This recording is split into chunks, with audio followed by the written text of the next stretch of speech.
People see me and think, once you're from Jamaica, you smoke. It's so funny. I'm not sure if I'm the first Jamaican, but I don't even smoke. I don't even do hookah. I'll have a drink here and there occasionally, but I'm very reserved. I care about my image. Image is everything. It's so crazy. I started throwing parties in college. A lot of people don't even know that. I started it was a big, I started on campus, Western Kentucky University. I was doing my master's degree, and I was in my last year, my undergrad, I started doing events and so forth. So at that point, I took it to another level when I realized that track wasn't probably going to be it wasn't going to be it for me. I already picked up my home in Florida. Wow. Yeah, it was tough, but you want to make God laugh, tell him your plans. I always put God first. And it doesn't matter what happens and how it happens. It's not about you falling down or how many times you fall down. It's how you get up and how you respond to adversity. In life, sometimes the same thing that gives us identity can also become the thing we fear losing in life. Yes, sir. For you, at a point in time, sports gave you discipline, structure, visibility, and maybe a sense of who you are. Yeah, that brought back memories. That definitely brought back memories. Yes, it did.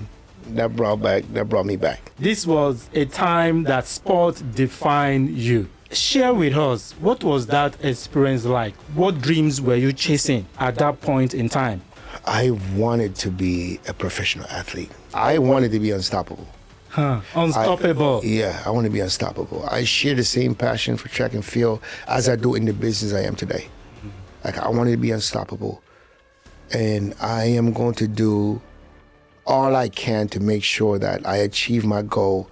And it's the same thing today when it comes to my supporters and my patrons. At what point did that dream stop for you? 2008. I was getting ready for the 2008 Olympics.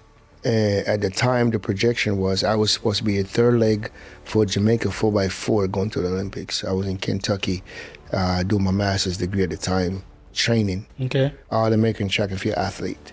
And I had big goals, I had big dreams. And it's a typical saying. It always says, like, if you want to make God laugh, tell him your plans. It's so... It's so short. Yeah. But it was real. I had major plans, and life happens. Yeah. And I had to adjust to where I was to where I'm today. And one day I got hurt before the Olympics, and that was no longer an option. Wow. I just switched my mindset and just realized that, hey, it's survival at this point. What's next on the board? In the next 5-10 years, what is the goal for OneSwagg? I want to leave an impact. To be more specific, I want people to say that he did good by people. He was honest, and I always want people to say I delivered. Some people might not understand, and those who it's not for people to understand. As long as you're right with people and right with God, and I feel like it's always going to fall into place. Yeah. But if I should stop promoting today, I want people to say he left an impact. He started something. He did more than enough. I want people to feel safe. I want people to feel welcome.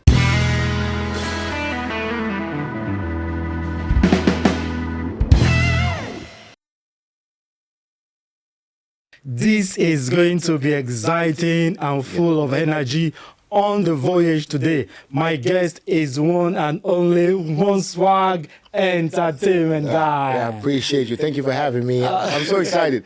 I'm excited to be here, and I see what you do, and I'm happy to be a part of it. Absolutely. Earlier on I said, if people see you without knowing your stories, without knowing your background, it is easy for people to come up with the wrong assumption about your person. But I said, wow, there is a unique story behind the entertainment, behind the event, behind the music, behind the swag.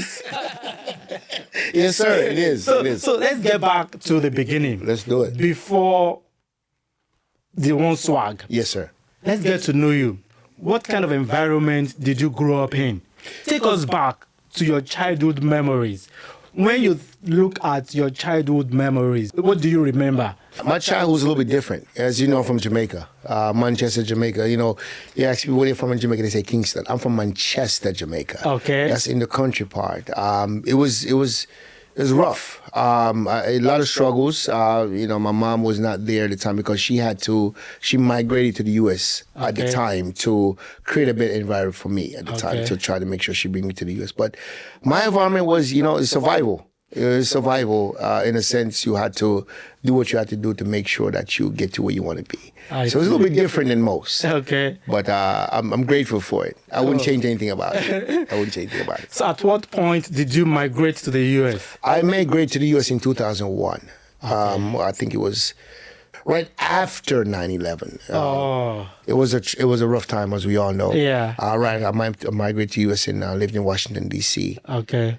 Where my sister resided. I have one sibling and my mom. So Washington, D.C. was home before Nashville. Okay.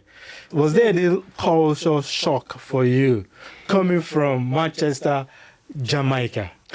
It was a major culture shock. And I'm going to tell you why. I know most people might laugh. Okay, so in Kingston, in Jamaica, it's a little bit different than Manchester. Okay. Where I was from at the time, resources and technology and certain things I was not exposed to at the time.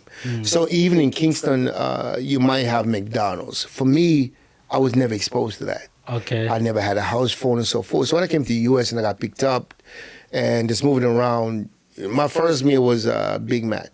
Okay. And when we ordered a Big Mac and a milkshake, and by the time I got to the window and I realized the food came out, I was like, how did they make it so fast?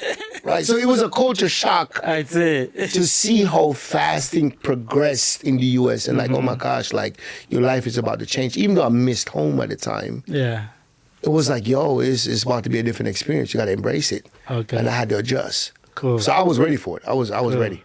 So in what way did you adjust coming in to the U.S.? Can you share some of the ways in which you have to adjust to the system here? Being in Jamaica and being in the U.S. is a little bit different. I remember when I came here in the U.S. and I realized my mom was like, let's go shopping because I'm so used to having 2 pair of shoes or 3 at the max. Yeah. And then she was like, hey, I look at Foot Locker and I see you get 1 shoes for like $150 and you get 4 or 5 shoes for that price. I'm like, okay, I'm going to pay less. But when you go to school, the response you get from different kids is a little bit different. And if you're not tough-skinned or strong-minded, it could break you as a child, right? Coming from a different culture, a different country.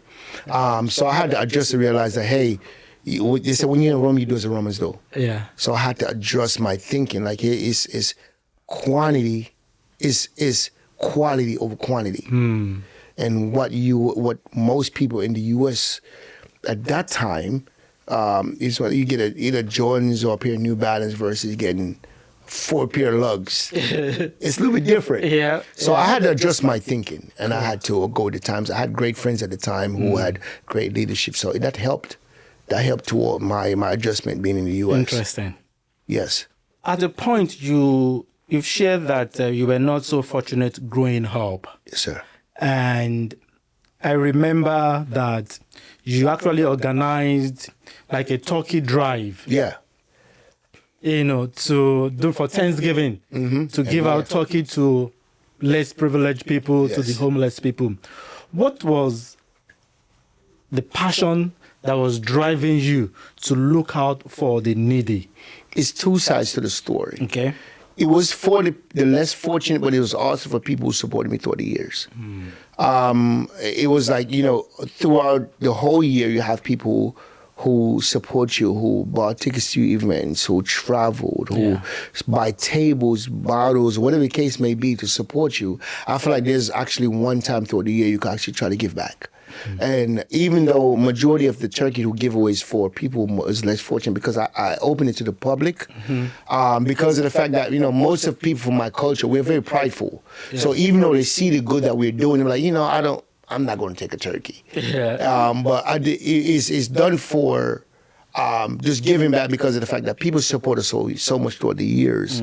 I feel like it's only right at some point you try to give back to your community because you help to build a community and grow the community, shape the community in a sense. True. So that was my motive with that. Like you can't just always receive. Yeah, you have to give. You have to give as well. Yeah. So that was my thing on that. And there is a common proverb that I know of that the hands of the giver is always on the top. Oh, That's beautiful. Say it again. The hand of the giver is always on the top. That's going to be one of my captions. Believe that. So, OneSwagg. Yes, sir. I realize that in life, that sometimes the same thing that gives us identity can also become the thing we fear losing in life. Yes, sir. For you, at a point in time, sports gave you discipline, structure, visibility, and maybe a sense of who you are. Let me show you this. I'm sure you will definitely remember it. Yeah, that brought back memories. That definitely brought back memories. Yes, he did.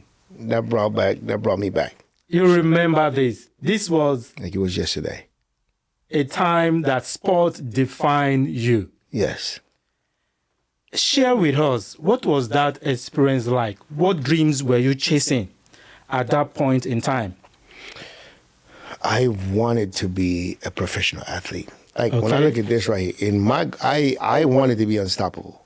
Unstoppable. I want to be unstoppable. I share the same passion for track and field as I do in the business I am today. Like I wanted to be unstoppable.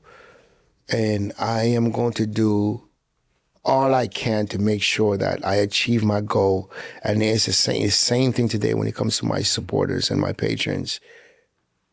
Man, this is powerful. Like, this is dope. Like, I remember this race too, by the way. Like, I had just transferred from one school to another to try to elevate the program. I'd say. And this meet did the same exact thing. Yeah. You mind if I keep this? Sure, absolutely. This is different, yeah. Absolutely. Yes. So during that season that you were chasing to be unstoppable in sports, yes, but definitely you are no longer an athlete chasing a dream in sport today. They were different. What changed? At what point did that dream stop for you? 2008. I was getting ready for the 2008 Olympics. And at the time, the projection was I was supposed to be a third leg for Jamaica 4x4 going to the Olympics. I was in Kentucky doing my master's degree at the time, training. All-American track and field athlete. And I had big goals, I had big dreams. And it's a typical saying. It always says, like, if you want to make God laugh, tell him your plans. It's so... It's so short, but it was real. I had major plans, and life happens. And I had to adjust to where I was to where I'm today. And one day I got hurt before the Olympics, and I was no longer an option. Wow. Yeah, I was no longer an option. So I had to switch my mindset and just realize that, hey, it's survival at this point. What's next on the board? What's next on the board? What's next? And it's so crazy. I started throwing parties in college. A lot of people don't even know that. I started it was a big... I started on campus, Western Kentucky University. I was doing my master's degree. And I was in my last year, my undergrad, I started doing events and so forth. So at that point, I took it to another level and I realized that track wasn't probably going to be it wasn't going to be it for me. I already picked up my home in Florida. Wow. Yeah, it was tough, but you want to make God laugh, tell him your plans. So I had to adjust. So can you share with us one major lesson that you learned during that season of transition from chasing sport and chasing a different career path? I always put God first. Patience, always put God first. And it doesn't matter what happens and how it happens. It doesn't matter. It's not about you falling down or how many times you fall down. It's how you get up and how you respond to adversity.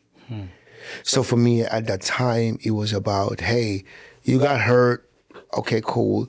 You're now labeled as damaged goods. Wow. Because at the time, I was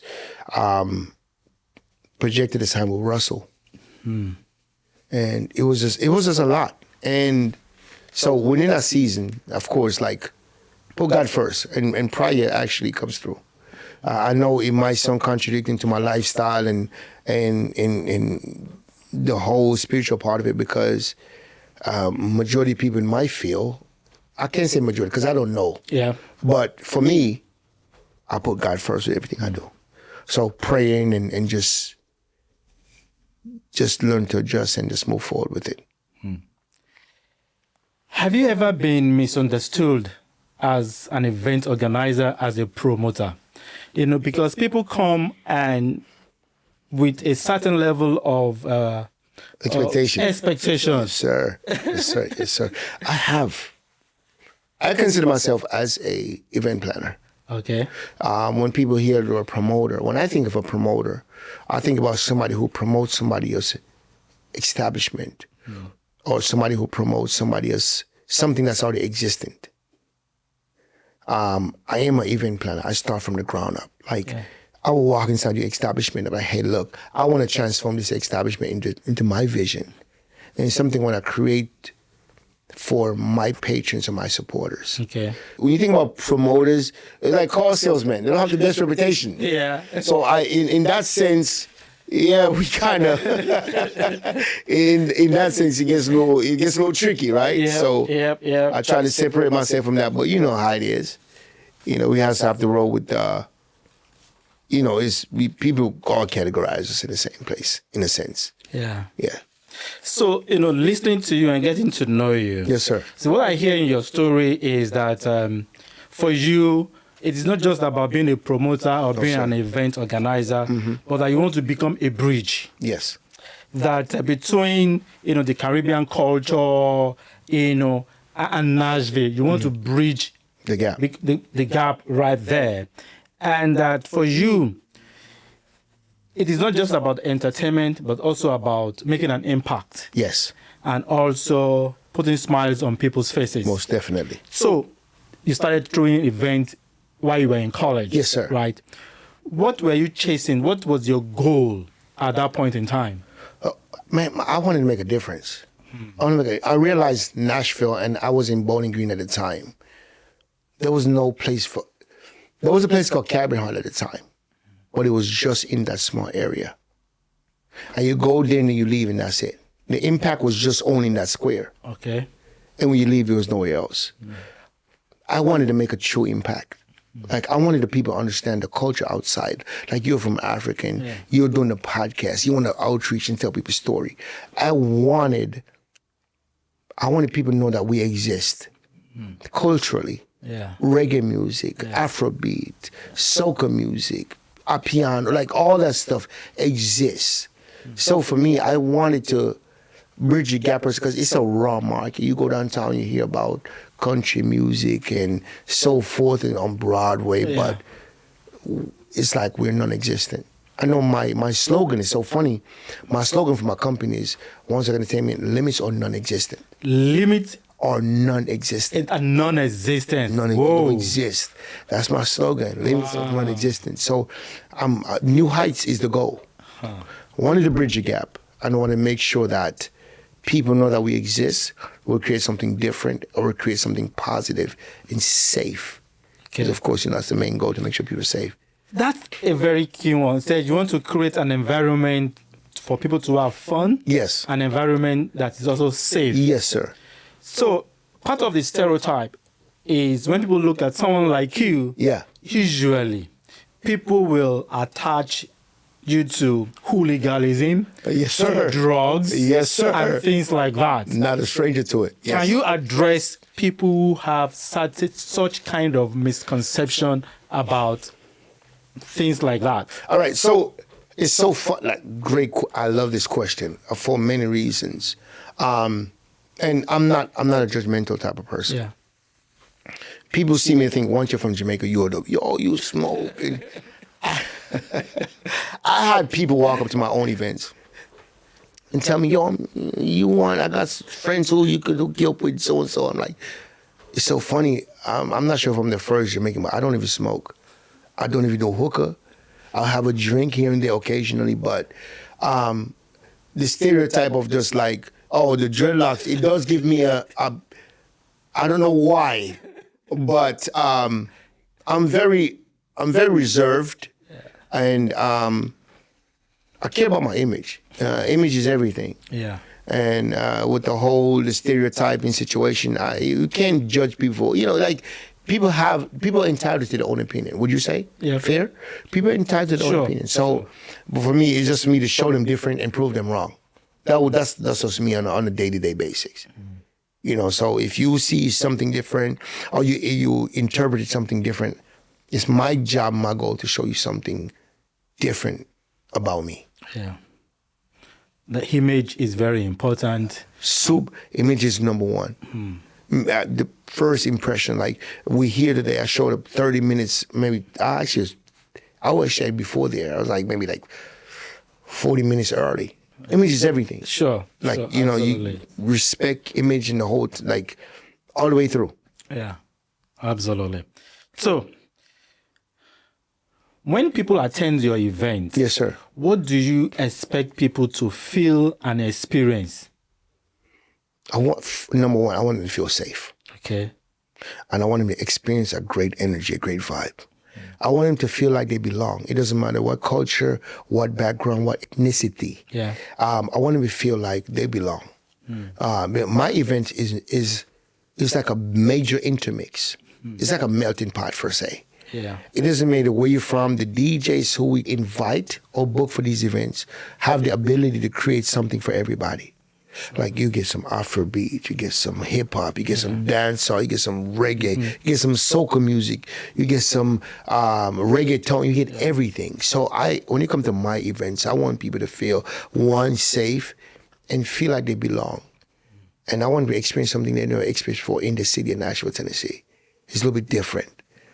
Because we are different. Yeah, absolutely. So we try to present different, So that is what you hope that people will experience at your event. Yes, sir. See, talking about building memory. Yes. Because it is not just about what they experience at the event, but also when they get back to their house. Yeah. What memories lingers on in their mind that they want to tell people about, right? So for me, the question is that beyond something that is temporal, okay, what lasting impact do you want to leave with people even after they attend your event?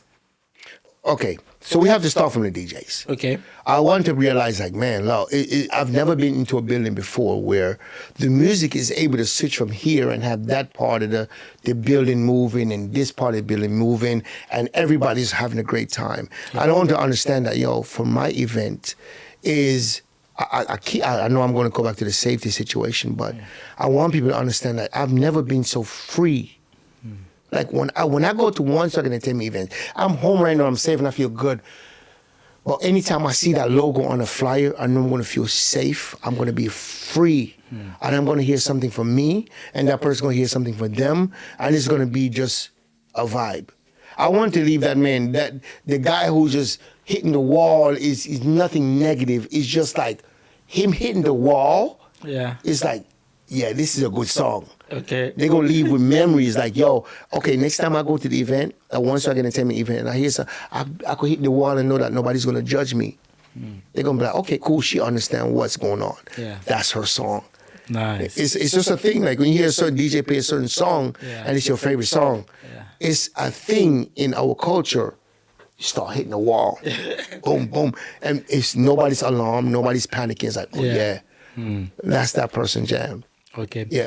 Now, talking about event, let's talk about your upcoming event that you are planning for, the MLK all-white premium luxury event. What is the dream behind this event? Milk is a special event. Okay. It's one I hold dear to my heart because Milk, imagine putting something on paper and an idea to the fact that where you could think about creating something that people show up at the club to start from 10 to 3 a.m.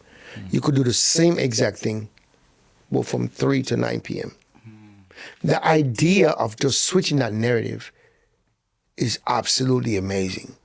You have to work so hard to paint a picture for somebody to understand that. You're telling me I could do the same exact thing in the daytime as I would at night. And you could just feel free. It's like milk is different. It's an all-white experience. You dress in white. Of course, your accessories could be whatever color you want it to be. Yeah. You come into the night, you enjoy your lounge experience. You have your drinks. There's food. There's all kind of different things when it comes to different people from different culture. I have a great African following. I have a great American following, urban following. Yeah. And of course, the Jamaican presence is always dominant because I'm from Jamaica. So milk is, the goal behind milk was to create a day experience that people normally experience at night and just have something completely different. What date is this coming up? Milk is June 6th. It's from 3 to 9 p.m. And the crazy thing about milk is typically when you have an event, the address is all on the flyer. You know where to pull up. You have to pay. Yeah. Milk is a secret location. Whoa. Yeah. Milk is a secret location. You have to have tickets in order to get the location. You cannot pull up. And even if the location is leaked, you can't purchase at the door. Wow. It's for a secluded group of people, like real professionals. I'd say. You know, people who want to enjoy something different. It's not for the masses. It's not for the public. It's out in the public, but you have to prepare for it, if that makes sense. Absolutely. Yes. Absolutely. Interesting.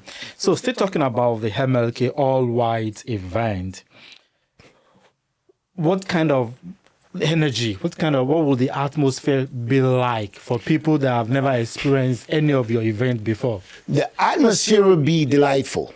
Okay. The atmosphere is open. It's an indoor outside event. Just to give you a picture, it's the indoor outside venue per se. Okay. The energy, the atmosphere is different. You have food here, you have DJ here, you have a bar here, you have a bar here, you have coconuts, and you have fans here, you have cabanas, VIP tables, and ladies in nice dresses, and fellas in blazers and nice shoes. Like, it's an atmosphere that I don't actually, to be honest, and I hope I'm not getting ahead of myself, but I have yet to experience that in Nashville. And me saying that I've been to a day party. I've been to day parties before, and they're great day parties.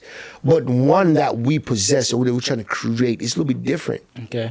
Because even though you might go to a day party in the city, even with different backgrounds, you don't hear our music.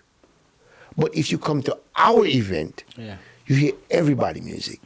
So that within itself is a difference. It's a change. That's it. So it's just a vibe. You literally, it's like being at a brunch, but at a brunch party throughout the day. You're gonna love it. You love it. It seems you are about to disrupt the entertainment industry in Nashville with this energy that you are going. Yeah. Is that the goal? The goal is to just leave my mark and to make sure that my people know that, there's something for us. And us people look like you and me to know that there's culture in the city of Nashville, Tennessee. It's Music City for a reason, and we want to create something for our people. Yeah. We want to create something for the Jamaicans, the Africans, the Haitians, the Trinidadians, everybody. We want to create the melting pot to where, Nashville is full of culture, but we know where to get it. Yep. And even after me, we have other people, like major DJs in the city. You have like DJs like DJ Igloo, you have DJ Remix Kid, you have DJ YB Gemini, all these DJs who are passing down the culture to our people in our community. That's the goal. Yeah. Literally, that's the goal. Absolutely. Now, let's shift and talk a little bit about the business aspects of all that you do. Because I believe there will be someone out there who is watching now and they admire you. Yes, sir. They love what you do, but they are afraid to take a step to pursue their goal or their dream. Yes. What will you say to someone watching us right now and they have a dream, but they are afraid to take the step to actualize their dream? Fear is not a part of it. Fear is not part of it. It's not a part of it. Like, I get it. You'll only fail if you stop. You only fail if you don't start. The what if doesn't apply to today's world. Go for it. Be persistent. Be consistent. Don't be afraid to ask for help. Don't be afraid to ask for guidance. I had to do it. Don't be afraid to window shop. Fly to another city, see what they're doing, try to come back to your city, implement it in your city, your setting. Because it will be new in your city. Yeah. So you'll be the first one to do it in your city. Like, it said, God help who help themselves. True. It also said, ask and it shall be given. Yeah. Knock and it shall be open. Yeah. So there have to be some kind of work, persistent, some kind of, you have to put yourself out there, go the extra mile for people who even show the least interest in what you're providing, what you're doing. Keep going and just know that if put God first, and it's going to happen. Cool. I'm a firm believer in that. So you said fear is not, just take fear out of the whole Take game. fear out of it. Has all your events always been profitable? Have you experienced failure, and how did you handle it? All right. And I'm being 100% honest. All my events is a win. It's a win. Yes. And I'm going to break that down for you. Okay. It might not be win financially all times. You might lose financially. But then you have 10 people who came and had a blast. That's a win because they're coming back. People might see the room full and packed sometimes. And financially, you might lose. But the fact that people had such a great time, everybody, the event was such an impact to the people who attended, that's a win. And even if you lost on both ends, the lesson that you were taught is also win because you know how to adjust for future events. Nice. So it's never a loss per se. Technically, it's not a loss because you gain something from it. Sure. Whether if you do the event, you're like, oh man, I should have spent that much money. You won in a sense like, man, next time I'm gonna keep my budget at this low. Like it's always a win in a sense. Like my mentor always told me, he said, sometimes it's best to look at your cup half full versus half empty. True. So I try to keep that with me as I go through. Nice. So it's never a lose for me, to be honest. It's always a win. Okay. So for you, it is not just about the profit. No. But it's about creating that experience for people. That's all it is for me. It's all 100% about the experience. I feel like when you start chasing the dollar and the money, that's when you will lose. Wow. When you start chasing the dollar and the money, that's when you lose. Because it becomes so more targeted about the money that you'll do anything to get that dollar. You forget about caring about your patrons, catering to their needs and so forth. Like, you forget what it's all about. If it's all about the dollar amount, if you take care of your people, the patrons and your supporters and your well-wishers, the money will follow. Yeah. I've seen it worked. It's worked for me. Wow. It's never about the money. Like, and I'm not being modest or cliche. I could do this without getting paid for it because I love it. I genuinely love the idea of creating an environment for people to have a good time. Wonderful. It's to be able to make people leave their home, get dressed, get a haircut, and because they trust your vision of giving them a good time, to get a babysitter, to put gas in their car, to go to the mall, haircut, makeup artists, like, man, that's a privilege. Like, people trust you with something. You can't just do that for a dollar, for money. You got to be able to do that to make sure that you deliver on the experience for people to have a great time. Now, you talk about the experience that people have. What about you? What is your own experience after the music has come to an end? All the people have gone. You are all there packing and cleaning up. People don't see that part about it. People don't see that part. They don't see that part. I get great fulfillment in the tagging and the reposting and people like, yo, last night was a hit. Or I get great fulfillment in just seeing people walk up like, yo, Swag, you do different. Like, man, when is the next event? the fact that the money is not the main focus, that gives me great joy. Like I feel amazing just knowing that somebody's looking for the next one. They're looking forward to the next one because of what they experience here. Like, so for me, just knowing that people is tagging me and shit like, yo, look what happened last night. Look where I was. Look how I dressed. Look what the environment was like. You have to be like, that is just completely different. I get my fulfillment like that. I'd say. You know, because like I said, I'm not chasing. Of course, let's be honest. We all want to be profitable. Definitely. I don't want to lie. Sure. We want to be profitable, but that's never the main goal. Yeah. Okay, for example, I'll give you an example. If I have an event and say you bought 3 or 4 tickets and you can't make it, I will reach out to a patient who I know who comes to certain events. And I'm like, yo, hey, somebody bought a couple of tickets, they can't make it. You can have them if you want. Because I don't feel as though it's fair to resell a ticket that's already been paid for. I'd say. It's that point, that's greed coming play at that point. So I want to create, I don't want to have all the money and nobody show up. I want to make sure that people come and enjoy themselves and have a great experience. Nice. Talking about, the experience and all of that, on a much more funny note, what is one thing that Caribbean people do at parties that Americans would never understand? I hope by now they kind of get it. The beat on the wall. Okay. It's a signal of enjoyment. Okay. Like you play a song and start just hitting the wall. You're like, oh my God, what's going on? It's like, no, that's their favorite song. Yeah. Or they do this thing like, bo, bo, bo, bo, bo, like they make a lot of noise. Nice.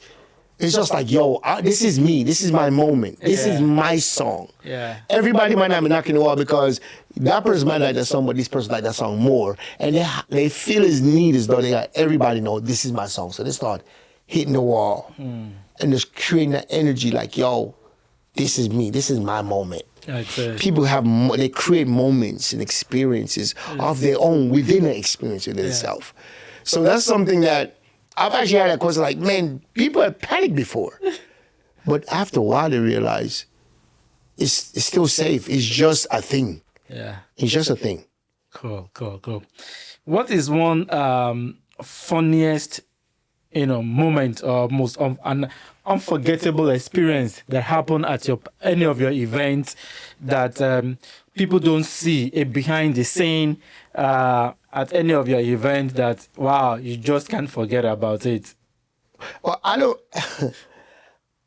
know if it's funny per se, but there's things that happen behind the scenes that people don't know that it's hard to forget. Like, it doesn't matter how much you plan to execute. There's always going to be some hiccups, right? Yep. Yeah.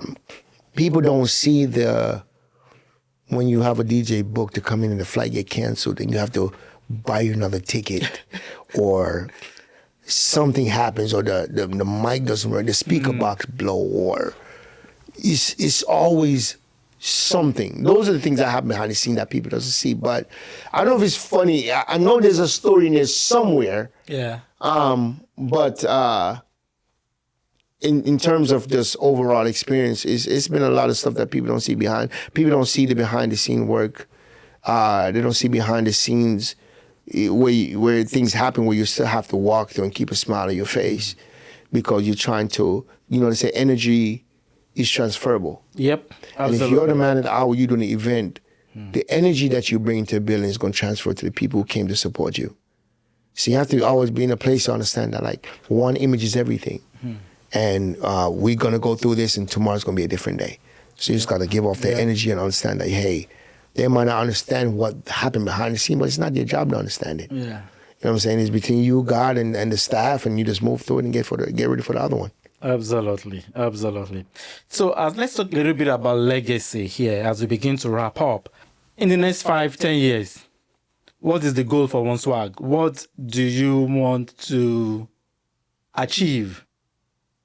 I want to leave an impact. And to be more specific, I want people to say that he did good by people. One, he did good by people. He was honest. And I always want people to say I delivered. Some people might not understand. And those who, it's not for people to understand. As long as you're right with people and right with God and you put God first, I feel like it's always going to fall into place.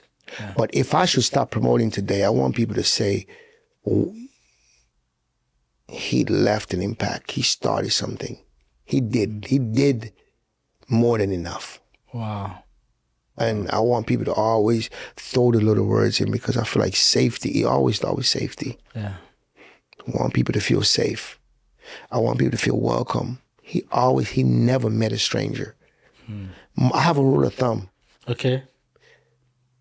It's been times where I have conversations with people and I don't even know their name. It's been times I'm talking to somebody and I don't remember where I met this person from. But for them to talk to me or have a conversation, I know I've met this person. Sure. So my rule of thumb is, if we make eye contact, I'm going to say what's up. Because I never want somebody to say, man, Swag passed me, act like he didn't know me. Yeah. If somebody else say, yo, what's up, fam? Even if I don't mind, in this business, pride don't exist. Pride does not It doesn't exist. I would rather say hi to you and you got the upper hand versus me not acknowledging you. Yeah. Because you might be somebody who come to my events all the time, but not like the spotlight, who don't take pictures or do certain things, but you're in the back because you enjoy what I do. Yeah. But if I should pass you and not acknowledge you, after we make our contact and make you feel like you're less than, I lose a supporter, and then it goes all the way down. Yeah. So I want people to say that he did right by people. He was honest, and he created experience. His events were different. It appears that most of your events are for adults. Yes.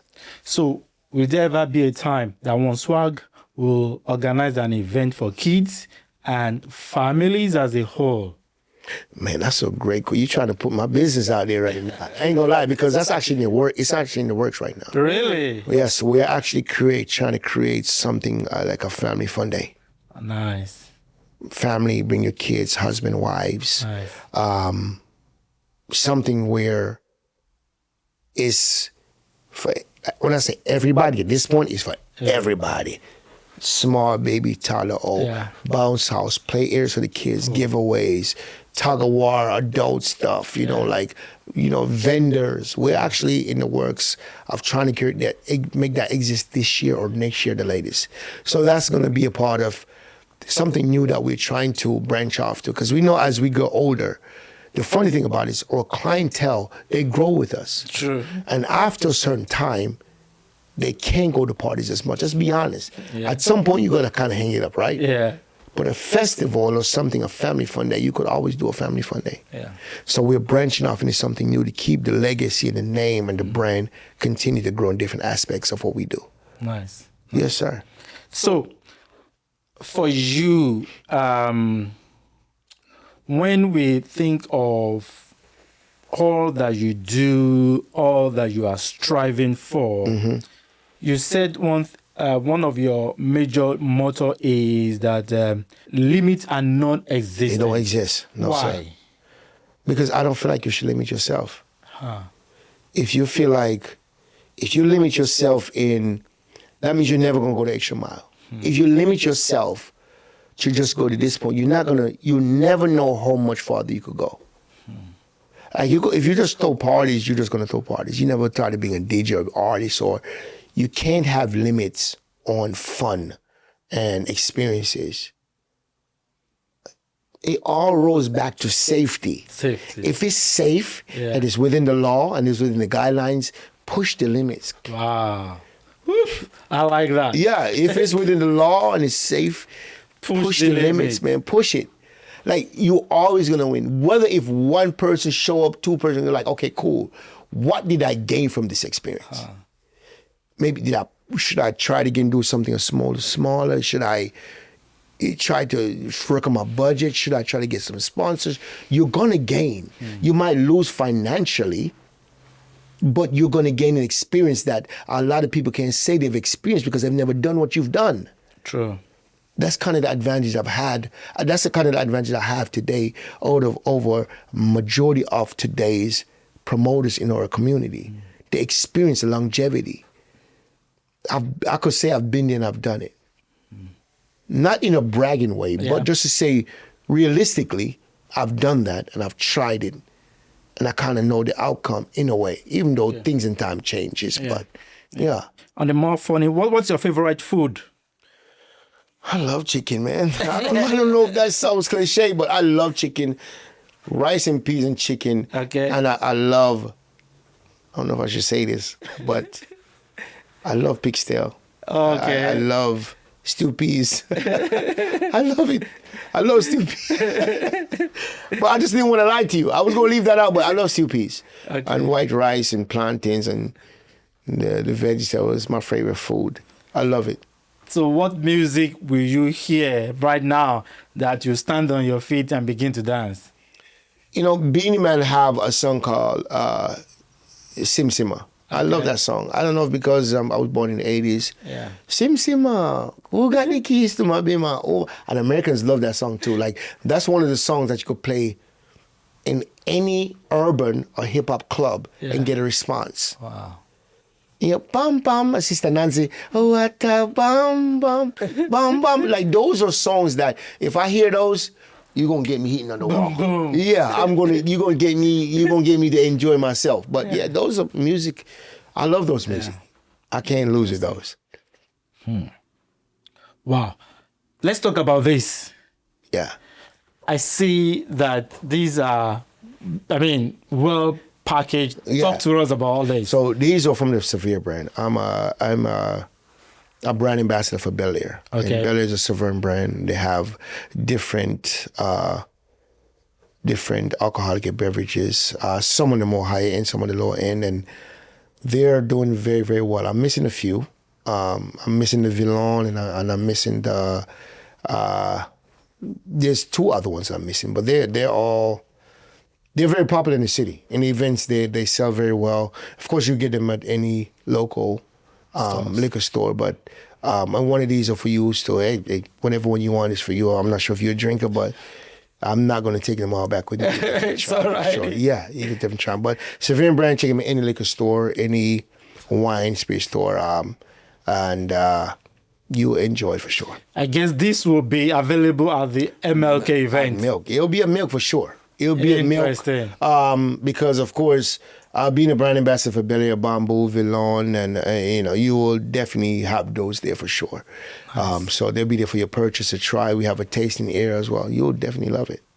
So as we begin to wrap up, yes, sir. What will be your last word for anyone that is on the verge of transitioning from one career or they have been defeated, because I see that, like you said, limit is not existent. It doesn't exist. Look into the camera. My advice to you What will you say? My advice to you is keep pushing.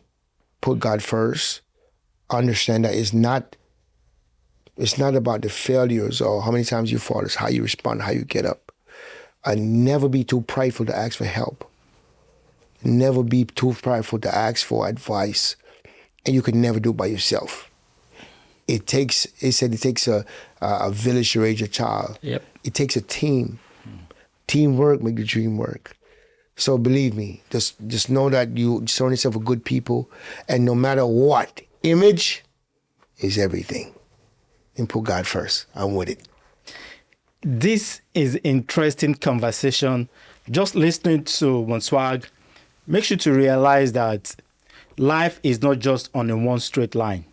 You can start from one point, but then life keeps unfolding. Mm-hmm. It started chasing to be unstoppable on the track field, but right now is unstoppable as an event planner. Yes, sir. Limit is not existent. Yes, sir. Limit is out of it. Fear is out of it. Yes, he is a man to check out for in years to come in the city of Nashville and beyond.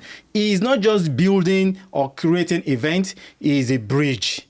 Thank you. Bringing culture to people here in the Nashville city and beyond. Yes. Creating an experience that will linger last in the minds of people. Memories and smiles for families. I can tell you, he is the man to watch out. Thank you for joining us on this episode of The Voyage. Till the next time, keep building beautiful memories.